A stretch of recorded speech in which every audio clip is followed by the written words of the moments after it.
ಎಲ್ರಿಗೂ ನಮಸ್ಕಾರ. ನಾವು ಎಲ್ಲ ಕೃಷಿ ಮಾಡ್ತೀವಿ, ಅಲ್ಪ ಸ್ವಲ್ಪ ತಿಳ್ಕೊಂಡು ಕೃಷಿ ಮಾಡೋರೇ ಹೆಚ್ಚು. ಕೃಷಿಯನ್ನು ದಿನ ಕಲ್ತ್ರೂ ಅದು ಮತ್ತೆ ಮತ್ತೆ ಕಲಿಯೋದು ಇರ್ತದೆ.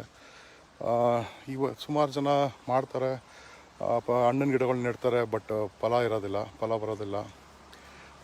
ದೊಡ್ಡದಾಗೆ 4-5 ವರ್ಷ ಕಾಯ್ತಾರೆ. 4-5 ವರ್ಷ ಆದಮೇಲೆ ಹಣ್ಣು ಬಿಡೋದೇ ಇಲ್ಲ. ಇಡೀ ಗಿಡದಲ್ಲಿ ಒಂದು 8-10 ಹಣ್ಣು ಇರ್ತದೆ. ಅದು ಕಾರಣ ಏನು ಅಂದರೆ, ಮೊದಲಾಗೆ ನೀವು ತಪ್ಪು ಸಸಿ ಸೆಲೆಕ್ಟ್ ಮಾಡಿರ್ತೀರ, ತಪ್ಪು ಎಲ್ಲೋ ಹೋಗಿ ತಂದಿರ್ತೀರ, ಯಾರೋ ಕೊಟ್ಟರು ಅಂತ. ಅದು ಸಸಿ ಫ್ಯಾಮಿಲಿ ಸರಿ ಇರೋದಿಲ್ಲ. ಸಸಿಗಳು ಸೆಲೆಕ್ಷನ್ ಮಾಡೋದು ತುಂಬ ಇಂಪಾರ್ಟೆಂಟ್ ವಿಷಯ.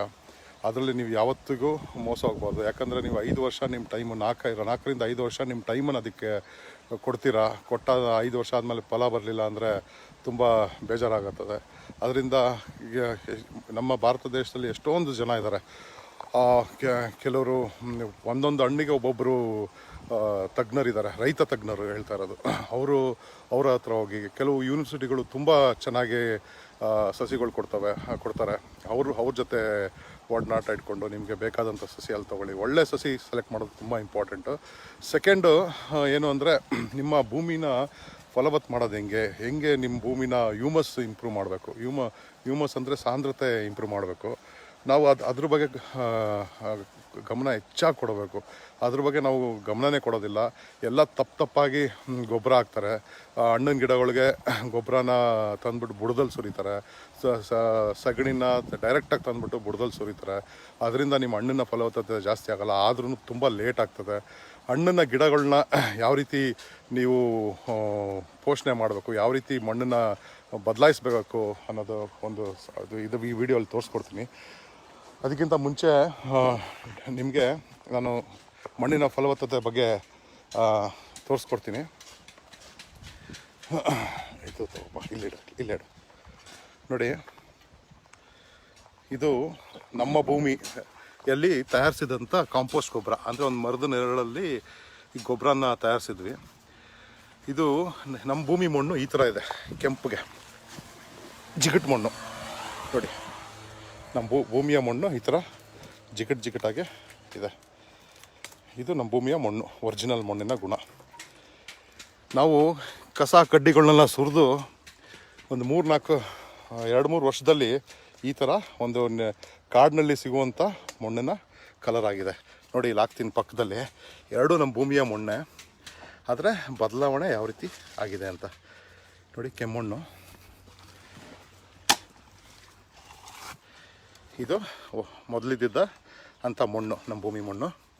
ಈಗ ನಾವು ಕಾಂಪೋಸ್ಟ್ ಮಾಡಿದ್ಮೇಲೆ ಈ ರೀತಿ ಬದಲಾಗಿದೆ. ಸೊ ಈ ರೀತಿ ಮಾಡೋದು ಹೆಂಗೆ ಅನ್ನೋದನ್ನ ನಿಮಗೆ ಒಂದು ತಿಳಿಸ್ಕೊಡ್ತೀನಿ ನೋಡಿ. ನಿಮ್ಮ ಜಮೀನಿನಲ್ಲಿ ನಾನು ತೋಟ ಶುರು ಮಾಡಿದಾಗ ನಮ್ಮ ತೋಟದ ಸುತ್ತ ಸುಮಾರು ಮರಗಿಡಗಳನ್ನ ಹಾಕ್ತೆ. ಅದರಲ್ಲಿ ಹೆಚ್ಚಾಗಿ ಸಬೂಬುಲ್ಲು, ಗ್ಲಿಸರಿಡಿಯಾ ಅಂತ ನೈಟ್ರೋಜನ್ ಫಿಕ್ಸೇಷನ್ ಮರಗಳನ್ನ ಬೆಳೆಸಿದ್ದೀನಿ ನೋಡಿ. ಈ ಮರ ಈ ಮರ ಇದು ಸಬೂಬುಲ್ ಅಂತಾರೆ. ಇದು ಗೊಬ್ಬರದ ಗಿಡ ಅಂತ ಕೂಡ ಹೇಳ್ತಾರೆ. ಹೈಯೆಸ್ಟ್ ನಂಬರ್ 1 ನೈಟ್ರೋಜನ್ ಫಿಕ್ಸೇಷನ್ ಮಾಡೋದು ಈ ಸಬೂಬುಲ್ ಅಂತ. ಇದು ತುಂಬ ಪವರ್ಫುಲ್ಲು. ಸಾರಜನಕನ ಭೂಮಿಗೆ ಮತ್ತು ಗಿಡಗಳಿಗೆ ಕೊಡ್ತದೆ. ನಿಮ್ಮ ಗಿಡ ಎಷ್ಟು ಯಥೇಚ್ಛವಾಗಿ ಬೆಳೀತದೆ. ಸೊ ಇದನ್ನು ನೀವು ತೋಟದಲ್ಲಿ ಸುತ್ತ ಹಾಕ್ಕೊಳ್ಳಿ. ಇದನ್ನು ಕಡಿತಾ ಇದ್ದರೆ ಬರ್ತಾನೆ ಇರ್ತದೆ. ಇದ್ರ ಜೊತೆ ನುಗ್ಗೆ ಹಾಕಬೇಕು. ನುಗ್ಗೆ, ನಾವು ಬಾಳೆ ಎಲ್ಲ ಇದೆ. ಸೊ ಇವತ್ತೇನು ಮಾಡಿದ್ವಿ ಅಂದರೆ, ಬಾಳೆ ಗಿಡಗಳನ್ನೆಲ್ಲ ಎಷ್ಟು ಬೇಕೋ ಅಷ್ಟು ಬಾಳೆ ಗಿಡ ಉಳಿಸ್ಕೊಂಡು, ಅಂದರೆ ನೋಡಿ ಈ ಥರ ಬಾಳೆ ಗಿಡನ ಯಾವ ಥರ ಮಾಡಿದ್ದೀವಿ ಅಂದರೆ, ಇಲ್ಲಿ ಒಂದು ಬಾಳೆ 5-6 ಇತ್ತು. 5-6 ಬೇಕಾಗಿಲ್ಲ, 2 ಅಥವಾ 3 ಉಳಿಸ್ಕೊಂಡು ಮಿಕ್ಕಿದ್ದನ್ನು ತೆಗೆದ್ವಿ. ಮತ್ತೆ ಬರ್ತದೆ, ಅದು ಮತ್ತೆ ಚಿಗುರೊಡ್ತದೆ. ಇದು ಹಣ್ಣು ಕೊಡೋ ಅಷ್ಟರಲ್ಲಿ ಅದು ಇನ್ನೊಂದು ಮರ ಆಗಿರುತ್ತೆ, ಇನ್ನೊಂದು ಗಿಡ ಆಗಿರುತ್ತೆ. ಸೊ ಬೇಡದೇ ಇರೋ ಬಾಳೆ ಗಿಡಗಳನ್ನ ತೆಗೆದು, ಮತ್ತು ಇದು ಸಬೂಬುಲ್ ಅಂತಾರಲ್ಲ, ಇದು ಸಬೂಬುಲ್ ಬಂದ್ಬಿಟ್ಟು ದ್ವಿದಳ ಧಾನ್ಯ, ಬಾಳೆ ಏಕದಳ ಧಾನ್ಯ. ಅದನ್ನು ಬೇಡದೇ ಇರೋದು ನಮ್ಮ ಭೂಮಿ ಸುತ್ತ ಇರೋದನ್ನ ಸುಮಾರು ಕಡ್ಕೊಂಬಂದು ಈ ಥರ ಈ ಹುಲ್ಲು ಕಟ್ ಮಾಡುತ್ತಲ್ಲ ಮಿಷಿನು, ಒಂದು 3 HP ಮೋಟ್ರ್ ಮಿಷಿನ್ ಇದು. ಈ ಮಿಷಿನಲ್ಲಿ ನಾವು ಅದನ್ನು ಪುಡಿ ಮಾಡ್ಕೊಂಡಿದ್ದೀವಿ. ಈ ಥರ ಪುಡಿ ಮಾಡ್ಕೊಂಡಿದ್ದೀವಿ ನೋಡಿ. ಇದರಲ್ಲಿ ಇಂಪಾರ್ಟೆಂಟು ವಿಷಯ ಏನು ಅಂದರೆ, ಸಾರಜನಕ ಕೊಡುವಂಥ ಸಬಬುಲ್ಲು ಅಂದರೆ ಡೈಕಾರ್ಡ್, ಅಂದರೆ ದ್ವಿದಳ ಧಾನ್ಯ ನೈಟ್ರೋಜನ್ ಫಿಕ್ಸೇಷನ್ ಮಾಡುತ್ತೆ. ಅದ್ರ ಜೊತೆಗೆ ಮೋನೋಕಾರ್ಡು ಎರಡೂ ಇದೆ. ಇದೇನು ಮಾಡುತ್ತೆ ಅಂದರೆ, ಇದು ನಮ್ಮ ಸೂಕ್ಷ್ಮಾಣು ಜೀವಿಗಳಿಗೆ ಊಟ ತಲುಪಿಸುವ ಕೆಲಸ ಮಾಡ್ತದೆ. ಅದನ್ನು ನಾವು ತಗೊಂಡು ನಮ್ಮ ಹಣ್ಣಿನ ಗಿಡ, ಒಂದು ಹಣ್ಣಿನ ಗಿಡ ತೊಗೊಂಡಿದ್ದೀವಿ. ಇದು ಕಿತ್ತಳೆ ಹಣ್ಣು, ನಾನು 3 ವರ್ಷದಿಂದ ಹಾಕಿದಂಥ ಕಿತ್ತಳೆ. ಈ ವರ್ಷ ಆಗಲೇ ಒಂದು ಇಳುವರಿ ಕೊಡ್ತು, ಫಸ್ಟ್ ಇಳುವರಿ ಕೊಡ್ತು. ತುಂಬ 7ರಿಂದ 8 kg ಮೊದಲನೇ ಬಾರಿಗೆ ನೋಡಿ. ಇದು ಗಿಡ ಈ ಸತಿ ಸರಿ ಸುಮಾರು 400ರಿಂದ 500 ಹಣ್ಣು ಕೊಡುವ ಸ್ಥಿತಿಯಲ್ಲಿದೆ. ಆಲ್ರೆಡಿ ಹಣ್ಣುಗಳನ್ನು, ಕಾಯಿಗಳನ್ನು ನೋಡ್ಬೋದು. 400ರಿಂದ 500 ಒಂದೇ ಗಿಡದಲ್ಲಿ ಕಿತ್ತಳೆ ಬೆಳೀತಿದೆ. ಈ ಗಿಡಕ್ಕೆ ನಾವು ಹ್ಯೂಮಸ್ ಹೆಂಗೆ, ಸಾಂದ್ರತೆ ಹೆಂಗೆ ಕ್ರಿಯೇಟ್ ಮಾಡ್ಬೋದು ಅಂತ ತೋರಿಸ್ಕೊಡ್ತೀನಿ. ಗಿಡದ ಸುತ್ತ ನೋಡಿ, ಗಿಡದ ಏನು ಹಂಚೋಗಿರುತ್ತೆ, ಇದು ಏನಂತಾರೆ ರಂಬೆ ಚಿಗುರು ಹೋಗಿದೆ ನೋಡಿ. ಈ ಗಿಡದ ಬುಡ ಇರೋದು ಅಲ್ಲಿ, ಕೊನೆಯ ರಂಬೆ ಇರೋದು ಇಲ್ಲಿ. ಅಂದರೆ ಕೆಳಗಡೆ ರೂಟ್ ಇರುತ್ತಲ್ಲ, ಇದರದ ಬೇರೆ ಏನಿರುತ್ತೆ, ಈ ಕೊನೆಯ ಚಿಗುರು ಏನಿರುತ್ತೆ ಅಲ್ಲಿವರೆಗೂ ಕೂಡ ಬೆಳೆದಿರ್ತದೆ ರೂಟು. ಸೊ ನಾವು ಆ ರೂಟದ ಇದು ಬಿಟ್ಟು 1 ಅಡಿ ಆಳ, 1-2 ಅಡಿ ಅಗಲ ಒಂದು ಟ್ರೆಂಚ್ ಮಾಡಿದ್ದೀವಿ. ಹಳ್ಳ ಸುತ್ತ ಮಾಡಿದ್ದೀವಿ. ಗಿಡದ ಸುತ್ತ 1 ಅಡಿ ಆಳ, ತುಂಬ ಆಳ ಮಾಡೋಕ್ಕೆ ಹೋಗಬಾರ್ದು, ತಪ್ಪಾಗುತ್ತೆ. 1 ಅಡಿ ಆಳ ಸಾಕು, 2 ಅಡಿ ಅಗಲ, 2ರಿಂದ 3 ಅಡಿ ಮಾಡಿದ್ರು ಓಕೆ, ಬಟ್ 2 ಅಡಿ ಸಾಕು ಈ ಗಿಡಕ್ಕೆ. ಇದಕ್ಕೇನು ಮಾಡಿದ್ವಿ ಅಂದರೆ, ಮೊದಲು ತಿಳಿಯಾಗಿ ಕೊಟ್ಟಿದ್ದೀವಿ ಕುರಿ ಗೊಬ್ಬರ ಇದ್ದರೆ ಕೊಡಿ. ಅದೇ ಕುರಿ ಗೊಬ್ಬರನ ತುಂಬ ಹಾಕ್ಬಾರ್ದು, ತುಂಬ ಸ್ಟ್ರಾಂಗ್, ಅದು ತುಂಬ ಅಸಿಡಿಕ್ ಕಂಟೆಂಟ್ ಇರುತ್ತೆ, ಗಿಡಗಳು ಸುಟ್ಟೋಗುತ್ತೆ. ಸೊ ಕುರಿ ಗೊಬ್ಬರ ಮಿತವಾಗಿ, ತುಂಬ ಒಂದು ಕೈ ಹಿಡಿ, ನಾನು ಇಷ್ಟಕ್ಕೂ ಒಂದು 7-8 ಕೈ ಹಿಡಿ ಕುರಿ ಗೊಬ್ಬರ ಹಾಕಿ, ಅದ್ರ ಮೇಲೆ ನಾವೇನು ಕಟ್ ಮಾಡಿದ್ವಿ ಅದನ್ನು ಈ ಥರ ಹಳ್ಳಕ್ಕೆ ತುಂಬಿಸ್ಕೊಂಡು ಬರ್ತಿದ್ದೀವಿ. ಫುಲ್ ಹಳ್ಳ ತುಂಬ ಇದನ್ನು ಹಾಕ್ಬಿಟ್ಟು ಬರಬೇಕು. ಫುಲ್ ಮುಚ್ಚಬೇಕು ಅದನ್ನು.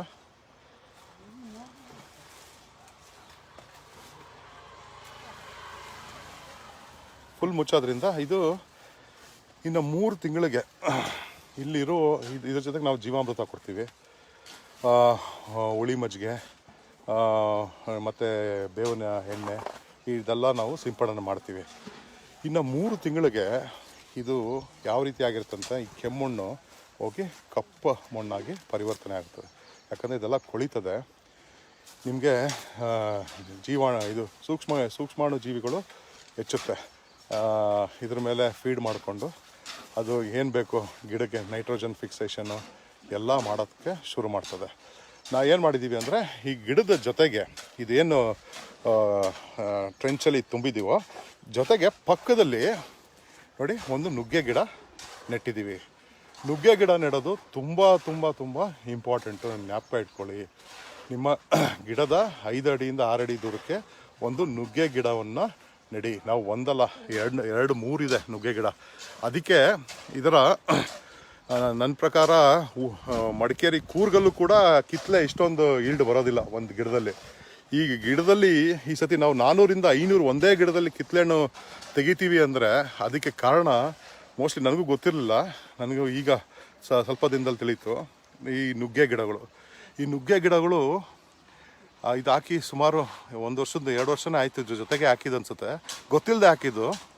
ಇದು ಏನು ಮಾಡುತ್ತೆ ಅಂದರೆ, ನುಗ್ಗೆಯಲ್ಲಿ ಬೇರಲ್ಲಿ ಗಂಟಲ್ಲಿ ರೈಸೋಬಿಯಮ್ ಅಂತ ಮೈಕ್ರೋ ಆರ್ಗನಿಸಮ್ಸ್ ಇರುತ್ತೆ. ಈ ರೈಸೋಬಿಯಮ್ಮು ನೈಟ್ರೋಜನ್ನ ಫಿಕ್ಸೇಷನ್ ಮಾಡುತ್ತೆ. ಸಾರಜನಕ, ಗಿಡಗಳಿಗೆ ಸಾರಜನಕ ತುಂಬ ಇಂಪಾರ್ಟೆಂಟು. NPK ಅಂತ ನೀವೇನು ಎಕ್ಸ್ಟರ್ನಲ್ ಆಗಿ ಕೊಡ್ತೀರೋ, ಇದು ಫ್ರೀಯಾಗೆ ಏನು ನಮ್ಮ ನುಗ್ಗೆ ಬೇರ್ನಲ್ಲಿ ರೈಸೋಬಿಯಮ್ ಇರ್ತದೋ ನಮ್ಮ ಮೈಕ್ರೋ ಆರ್ಗನಿಸಮು, ಇದು ಫ್ರೀಯಾಗೆ ನಿಮ್ಮ ಈ ಕಿತ್ತಳೆ ಗಿಡಕ್ಕೆ ಉಣಿಸ್ಕೊಂಡು ಬಂದಿದೆ. ಅದರಿಂದ ನೀವು ಬಂದು ಈ ಗಿಡ ನೋಡ್ಬೋದು, ಕಣ್ಣಾಗ್ತದೆ. ಈ ಸಲ ಈಗ ಆಲ್ರೆಡಿ ನೋಡಿ ಪ್ರತಿ ಇದರಲ್ಲೂ ಇದು ಬಿಟ್ಕೊಂಡು ಹೋಗಿದೆ, ಪ್ರತಿ ಇದರಲ್ಲೂ ಸರಿಸುಮಾರು 400 - 500 ಹಣ್ಣು ಒಂದೇ ಗಿಡದಲ್ಲಿ ಬರ್ತದೆ. ಸುಮ್ಮನೆ ಈಗ ಇದರ ಒಂದು ಸಸಿಯನ್ನು, ಇದರ ಒಂದು ಮರಿಯನ್ನು ತಗೊಂಡು ನೀವು ಹಾಕಿ ಬರಲಿಲ್ಲ ಅನ್ನೋದಲ್ಲ. ಅದ್ರ ತಕ್ಕಂಗೆ ನಾವು ಅದರ ಸುತ್ತ ಭೂಮಿನ ರೆಡಿ ಮಾಡ್ಕೋಬೇಕು, ನೈಟ್ರೋಜನ್ ಫಿಕ್ಸೇಷನ್ ಮಾಡ್ಕೋಬೇಕು. ಈ ಥರ ಟ್ರೆಂಚ್ ಹೊಡೆದು ಅದನ್ನು ಹ್ಯೂಮಸ್ ಕ್ರಿಯೇಷನ್ ಮಾಡಬೇಕು.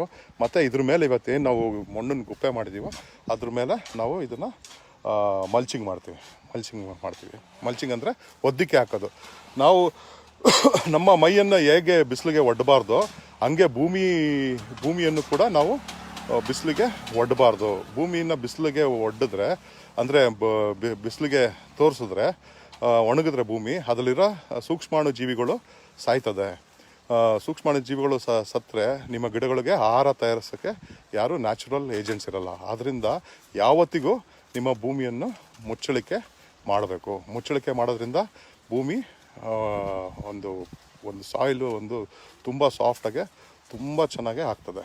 ನಾವು ಏನು ಇವತ್ತು ನಮ್ಮ ಬೇಡದಿರೋ ಬಾಳೆ ದಿಂಡು, ಸಬೂಬು ಹುಲ್ಲು ಮತ್ತು ನುಗ್ಗೆ ಎಲ್ಲ ಮಿಕ್ಸ್ ಮಾಡಿ ಕಡ್ದಿದ್ದೀವೋ ಅದನ್ನು ಅದು ಸರಿಸುಮಾರು 300 - 400 kg ಸಿಕ್ಕಿದೆ ಫ್ರೀಯ ಗ್ರೀನ್ ಮೆನ್ಯೂರು.